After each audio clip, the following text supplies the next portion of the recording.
Se está realizando una actividad con todas nuestras autoridades comunitarias, con los alcaldes auxiliares y comunitarios de todas las comunidades de nuestro municipio. ¿Cuál es el objetivo de esta capacitación? Más que todo es para capacitar, ¿verdad?, cada uno de nuestros líderes comunitarios, ya que en este momento se está trabajando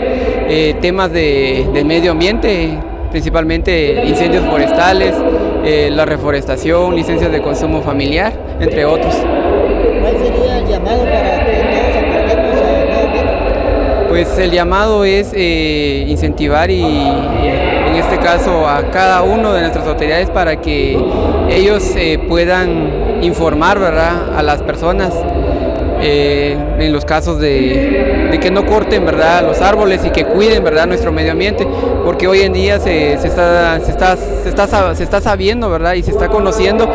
lo que hoy en día nos está afectando en el clima, ¿verdad?, y que hoy no existe, ¿verdad?, algún medio, ¿verdad?, alguna forma de que ellos conozcan, y entonces en este lugar es en donde nosotros les estamos incentivando y los estamos dándole conocimiento para que cuiden nuestros bosques. ¿La municipalidad preocupada por el medio ambiente por la cual convoca a los comunitarios? Sí, la verdad sí está muy preocupada porque actualmente en cada una de las comunidades que se han ido a visitar, ¿verdad?, ya no hay árboles, ¿verdad?, que nos den sombra y que estén llenos, ¿verdad?,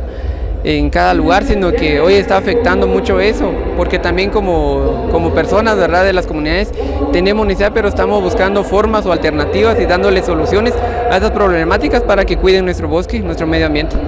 Y de qué manera nosotros también como autoridades indígenas obligatoriamente tenemos que participar,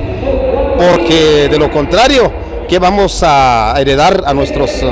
nietos, a nuestros hijos, ¿verdad? Digamos, el cambio climático que se está dando ahora, de veras ya se siente con mayor fuerza. Imagínese usted si nosotros no tomamos acciones en cuidar los árboles, en sembrar más árboles, todo eso, en evitar los incendios, que de veras,